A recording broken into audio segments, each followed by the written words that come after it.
C'est une croissance qui prend en compte toutes les parties prenantes de l'entreprise, tout l'écosystème, et pas seulement les actionnaires d'abord évidemment, mais aussi les clients, les collaborateurs, les fournisseurs, les élus, les citoyens, les ressources, l'environnement, enfin tout l'écosystème qui est autour de cette entreprise. C'est une croissance qui ne se fait pas au détriment de la population, au détriment de l'environnement et au profit d'une petite minorité. La croissance responsable, pour moi, c'est une croissance qui est respectueuse à la fois des hommes et de l'environnement. C'est une croissance qui doit être équitable, c'est-à-dire qui permet une juste répartition des richesses qui sont créées. Et puis c'est surtout une croissance qui s'inscrit dans la durée. C'est une logique non pas de capitalisation à court terme au profit de quelques-uns, mais beaucoup plus de création de valeur globale pour la collectivité sur le long terme. Et par création de valeur globale, j'entends à la fois la création de valeur économique, mais aussi la création de valeur sociale. C'est une croissance qui est à la fois durable, une croissance qui est également sociale, une croissance qui prenne en compte l'ensemble des problèmes posés aujourd'hui à la société. C'est une croissance qui repose sur des multiples facteurs et qui ne se limite pas simplement à prendre en compte ce qui est matériel, ce que l'on peut quantifier, mais se préoccupe de plus en plus à prendre en compte des paramètres différents. C'est une croissance qui peut être maintenue dans le temps. C'est une croissance qui prend en compte l'avenir et qui ne l'oublie pas. Dans certaines tribus, il y a un représentant au conseil, ce qui sert de conseil politique, on prend les décisions. Il y a un représentant des générations à venir. Et c'est ça qui nous manque un petit peu. Nous devons avoir, dans notre conception de la croissance, dans la façon dont nous la voyons, dans la façon dont nous la fabriquons, une conscience de ses conséquences sur l'avenir. Et c'est comme ça que nous y arrivons. La croissance responsable dépend entièrement du lieu où on se trouve. Il est évident que lorsqu'on a des raffineries, la croissance responsable va être liée à l'écologie et à l'environnement. Il est évident que lorsqu'on est banquier, ça va être lié aux dérives spéculatives et à leur impact. Lorsqu'on est entrepreneur, eh bien c'est le respect des parties prenantes. C'est-à-dire d'imaginer que les clients doivent être satisfaits de vos produits, mais que vos fournisseurs doivent être traités avec respect, et que les salariés et les collaborateurs du groupe dans lequel vous travaillez doivent recevoir une rétribution qui est fonction de ce qu'ils ont amené. C'est cette vision d'ensemble qui est une vision de la croissance responsable.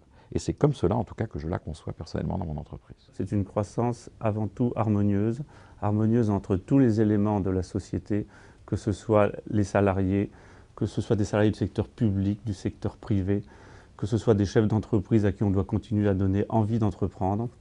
C'est la force vitale d'une société, ce sont ces leaders, ceux qui sont la locomotive et qui tirent les wagons. Et donc nous avons besoin que l'ensemble de ces composantes d'une croissance forte soient homogènes, soient harmonieux, comprennent la direction dans laquelle ils vont. Ça suppose probablement un peu d'éthique.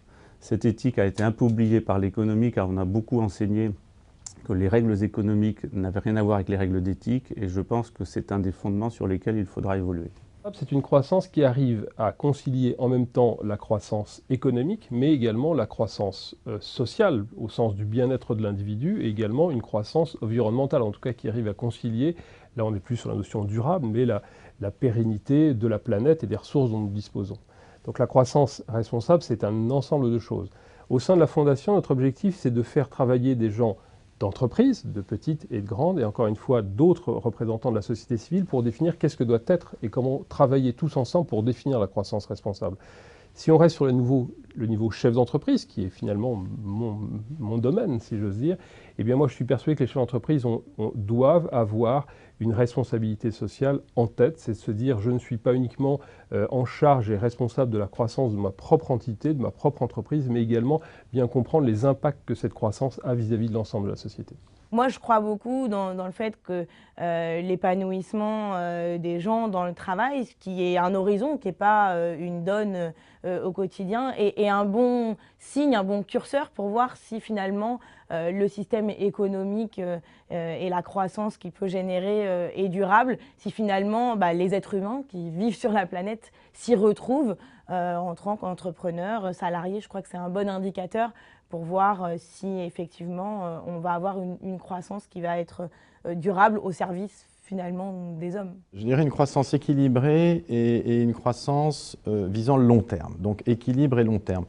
Équilibre, où, dans la mesure où cette croissance doit probablement trouver un point d'équilibre entre toutes les parties prenantes, les clients, les actionnaires, les salariés, d'une manière plus générale la société. Donc c'est trouver ces points d'équilibre.